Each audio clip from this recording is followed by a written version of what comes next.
अदिति की दुनिया रंगों से भरी थी और इन रंगों में सबसे गहरा रंग था अनुराग का प्यार। 2 साल की दोस्ती कब प्यार में बदल गई, ये उन्हें खुद भी नहीं पता चला। अनुराग एक सीधा साधा लड़का था जिसकी आंखों में अदिति के लिए एक गहरा सम्मान और अटूट प्रेम था। जब वे मिलते तो समय मानो ठहर जाता। कॉलेज की कैंटीन हो या शहर के पुराने पार्क, उनकी हंसी और बातें हर जगह एक अलग ही रौनक बिखेर देती थी। अदिति के लिए अनुराग सिर्फ उसका बॉयफ्रेंड नहीं था, बल्कि उसका सबसे अच्छा दोस्त, उसका सहारा और उसकी पहचान था। जैसे जैसे उनका प्यार गहरा होता गया, दोनों ने एक दूसरे के साथ जीवन बिताने का सपना देखा। अनुराग ने अपने माता पिता से बात की। शुरुआत में थोड़ा हिचकिचाहट थी, लेकिन जब उन्होंने अदिति से मुलाकात की तो उसकी सादगी और संस्कारों ने उनका दिल जीत लिया। उन्होंने खुशी खुशी अपने बेटे की पसंद को स्वीकार कर लिया। अब बारी अदिति की थी। उसने अपने पिता से बात करने की हिम्मत जुटाई। उसके पिता श्री शर्मा एक स्वाभिमानी और सख्त मिजाज इंसान थे। उनके लिए समाज में उनकी इज्जत सबसे बढ़कर थी। अदिति ने जब अनुराग के बारे में बताया तो उनका चेहरा सख्त हो गया। उन्होंने बिना सोचे समझे कह दिया, यह नहीं हो सकता। अदिति ने अपने पिता के सामने हाथ जोड़े, गिड़गिड़ाई और यहाँ तक कि रोई भी, लेकिन वह अपनी जगह से टस से मस नहीं हुए। हमारी समाज में अपनी एक पहचान है। अपनी बेटी की शादी किसी अनजान लड़के से करके मैं उस पहचान को धूमिल नहीं करूंगा। उनके शब्द अदिति के दिल में तीर की तरह चुभ गए। उसने हर संभव कोशिश की। उसने अपने भाई और माँ से बात की, लेकिन वे भी पिता के आगे कुछ नहीं बोल पाए। अदिति ने मंदिरों के चक्कर लगाए, उपवास रखे और घंटों तक भगवान के सामने बैठकर प्रार्थना की, हे भगवान, मेरे प्यार को बचा लो। उसकी हर सांस में यही प्रार्थना थी, लेकिन किस्मत को शायद कुछ और ही मंजूर था। जब हर दरवाजा बंद हो गया तो अदिति ने आखिरी कोशिश की। वह अपने पिता के पैरों में गिर पड़ी और बोली, पापा, अनुराग बहुत अच्छा लड़का है। वह मुझसे बहुत प्यार करता है। आप एक बार उससे मिल तो लीजिए। अदिति, मैंने अपना फैसला सुना दिया है। उनके पिता ने कठोरता से कहा, तुमसे मैंने जैसा कहा है वैसा ही होगा। दुनिया के आगे मैं अपनी इज्जत को नहीं उछालूंगा। पिता के इन शब्दों ने अदिति के दिल को तोड़ दिया। उसे लगा कि उसका प्यार, उसकी भावनाएं और उसके सपने सब कुछ उनके लिए सिर्फ एक सामाजिक दिखावा थे। उसकी सारी आशाएं और प्रार्थनाएं धूल में मिल गई। कुछ ही हफ्तों बाद उसके पिता ने उसकी शादी एक दूर के शहर में एक ऐसे लड़के से तय कर दी जिसे वह जानती भी नहीं थी। शादी की तारीख तय हो गई। अदिति ने अनुराग को कॉल किया और रोते हुए कहा, अनुराग, मेरे पापा नहीं माने, अब सब खत्म हो गया। उस रात वे दोनों घंटों रोते रहे। उनका 2 साल का प्यार, जो उन्होंने इतनी मुश्किल से संजोया था, अब टूट चुका था। अदिति ने अनुराग को हमेशा के लिए अलविदा कह दिया, लेकिन उसका दिल कभी ये स्वीकार नहीं कर पाया। अदिति की शादी अभिषेक से हुई।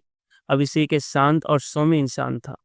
उसने अदिति के चेहरे पर उदासी देख ली थी, लेकिन वह नहीं जानता था कि इसका कारण क्या है। अदिति ने कभी अपने अतीत के बारे में उससे कुछ नहीं बताया। शादी के बाद शुरुआती कुछ महीने बहुत ही तनावपूर्ण थे। अदिति हर छोटी छोटी बात पर चिड़चिड़ी हो जाती थी। अभिषेक अगर उससे प्यार से बात करता तो वह बेवजह उस पर गुस्सा हो जाती। उसके मन में अपने पति के लिए कोई जगह नहीं थी।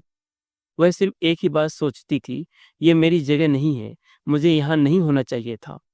अभिषेक ने कई बार कोशिश की कि वह अदिति को समझे और उसे खुश रखे, लेकिन हर बार उसे निराशा ही हाथ लगी। अदिति का व्यवहार धीरे धीरे उनके रिश्ते में कड़वाहट घोलता गया। वे एक छत के नीचे तो रहते, लेकिन उनके बीच कोई अपनापन नहीं था। वे एक दूसरे से बात करते, लेकिन वह सिर्फ जरूरत तक सीमित थी। हंसी मजाक या प्यार भरी बातें उनके जीवन से जैसे गायब ही हो गई थी। समय बीतता गया। उनके 2 बच्चे हुए, एक बेटा और एक बेटी। बच्चे उनके जीवन में एक नई खुशी लेकर आए, लेकिन उनके बीच का तनाव कभी खत्म नहीं हुआ। अदिति एक अच्छी माँ थी, लेकिन एक अच्छी पत्नी नहीं बन पाई। वह अपने बच्चों को प्यार करती थी, उनकी देखभाल करती थी, लेकिन अपने पति को खुश रखने का कोई प्रयास नहीं करती थी। वह अपनी ही दुनिया में खोई रहती थी, जहां उसके दिन में अनुराग की यादें और अपने पिता के प्रति गुस्सा भरा हुआ था। अभिषेक ने कभी उससे शिकायत नहीं की। वह चुपचाप सब कुछ सहता रहा। वह अपने काम पर जाता, बच्चों के साथ समय बिताता और रात में अकेले में सोचता, क्या मैंने कोई गलती की है? वह जानता था कि अदिति खुश नहीं है, लेकिन वह यह नहीं जानता था कि उसे खुश करने के लिए क्या करना चाहिए। एक दिन अभिषेक की तबीयत खराब हो गई। शुरुआत में अदिति ने इसे मामूली बीमारी समझकर नजरअंदाज कर दिया, लेकिन जब उसका बुखार कई दिनों तक नहीं उतरा और उसके शरीर में कमजोरी बढ़ने लगी, तो अदिति को चिंता हुई। डॉक्टर ने कुछ टेस्ट कराए और जो रिपोर्ट आई, उसने उनके पैरों तले जमीन खिसका दी। अभिषेक को एक लाइलाज बीमारी हो गई थी। वह बहुत कमजोर हो गया और बिस्तर पर आ गया। वह काम पर नहीं जा पाता था। धीरे धीरे घर में पैसों की तंगी होने लगी। उनके घर में पहले जो मेहमानों का आना जाना लगा रहता था, अब वह बंद हो गया। रिश्तेदार और दोस्त जो पहले हर बात में उनके साथ खड़े रहते थे, अब उन्होंने भी किनारा कर लिया था।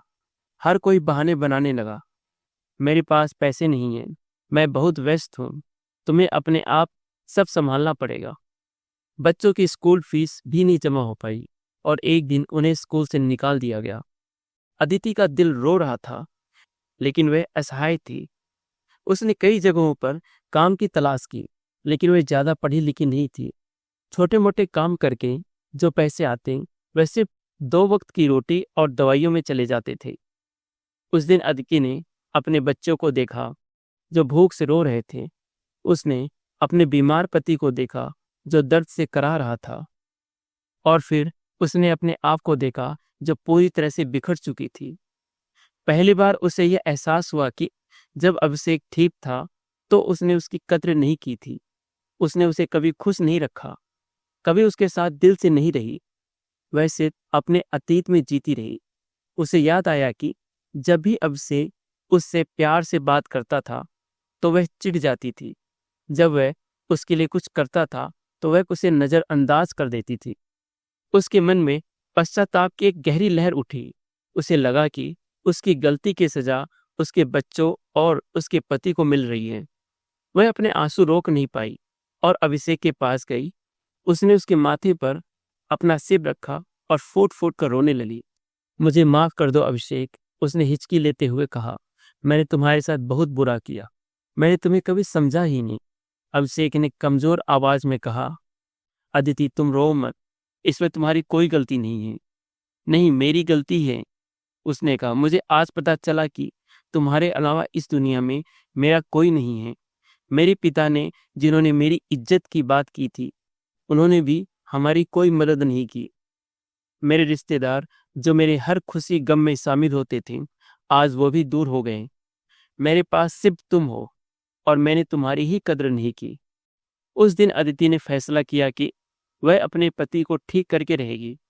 उसने हर संभव कोशिश करने की कसम खाई। अदिति ने अपने पति को सरकारी अस्पताल में भर्ती करवाया। पैसे नहीं थे, लेकिन सरकारी सुविधाओं से उसने इलाज कराना शुरू किया। वह हर दिन घंटों तक मंदिर में बैठकर भगवान से प्रार्थना करती, हे भगवान, मेरे पति को ठीक कर दो, मैं उनके लिए सब कुछ करूंगी। अदिति ने एक छोटी सी दुकान में काम करना शुरू किया।